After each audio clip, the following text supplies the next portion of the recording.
Let's bring in Zeke Miller. He's a CBSN political contributor and a White House correspondent for Time. He joins us from our Washington bureau. All right, Zeke, so let's start with these tweets from the president this morning. He's been going on a bit of a tweet storm accusing former President Obama of obstructing or colluding by doing nothing following the Russian election hack.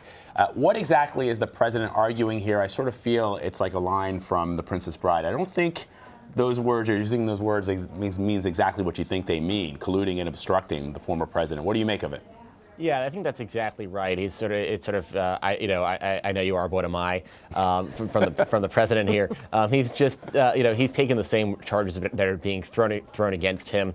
For more, if not, they've not necessarily been proven, but there's certainly allegations that have some grounding in fact or circumstantial evidence, and throwing them back at former President Obama in ways that they don't apply. In the case of President Obama, there's certainly now bipartisan criticism of the way he's handled the Russia investigation going back. Maybe he should have spoken out more publicly, but again, that's 2020 hindsight.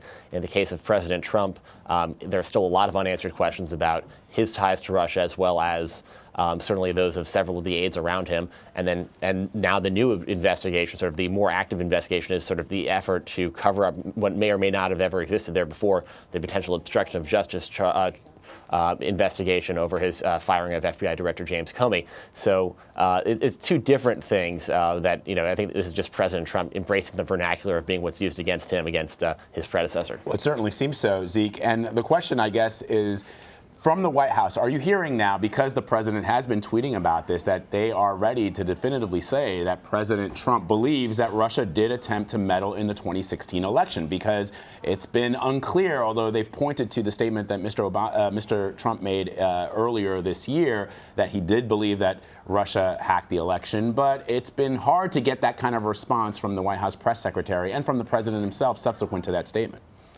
Certainly, it's been a challenge for the president, sort of accepting what the unanimous opinion of the U.S. intelligence community. It took him months to get to where he was in January.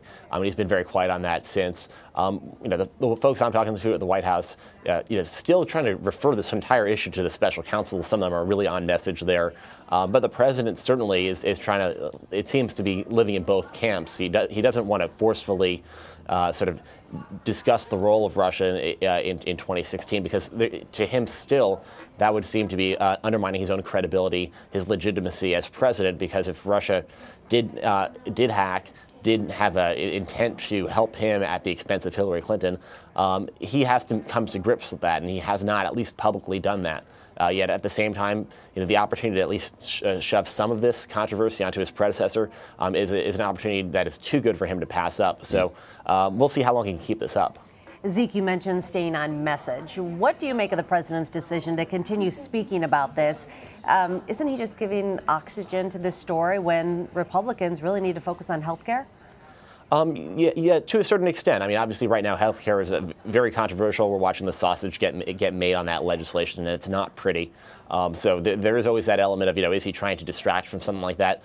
At the same time, if you look at the political opportunity that he was given with this Washington Post story last week, the opportunity to try to bring some of the Russia scrutiny onto President Obama, sort of bring another political figure into the target, the target lanes. I mean, that was it was too easy. It was too good for an opportunity for him to pass up. So even if it was potentially taking him off message, it's supposed to be Energy Week at the White House this week, like last week was Tech Week.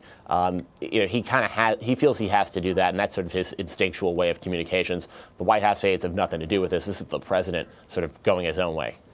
All right, Zeke, let's turn our attention to health care now. We know that there are still a handful of Republican holdouts ahead of a possible vote this week. What are you hearing about Mitch McConnell's strategy for getting the GOP to that magic number of 50? Well, they always knew that they were going to have to make some sort of last-minute adjustments to that bill. They called what they released last week sort of a working draft, a discussion draft.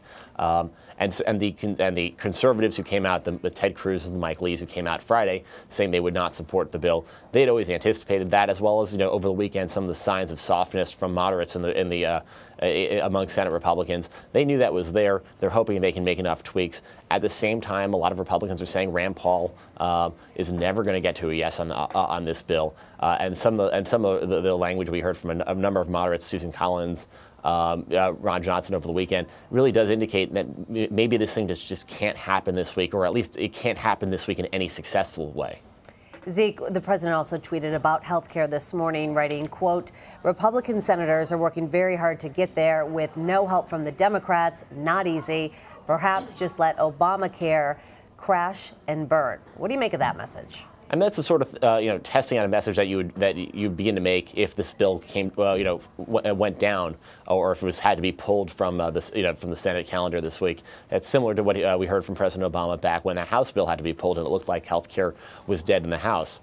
Both shifting it out, blaming Democrats for being obstruconists, saying that they own Obamacare, that and it's clear, premiums are going to rise this year on a large number of people, in part because some of the instability that the Republican effort to replace Obamacare has caused. So for the president, it's going to be an interesting, he has to find a way to sort of adjust the message away from it just being Republicans sort of failing on their core campaign promises of the last 7 years and try to shift the blame over to Democrats a little bit. All right, Zeke Miller, thank you so much. Thanks for having me.